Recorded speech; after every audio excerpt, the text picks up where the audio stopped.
আর তোমার বড় টানা টানা আর বড় গোলাকা শিবানীদের মতো এবার নিজের মতো তুমি ওই বয়স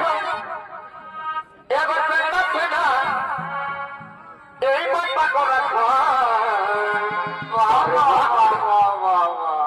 এমন আমি ফাঁকি দিবে লাগাচ্ছ পেট মারেছি বাপরে বেতনো দমে কথা বলেছি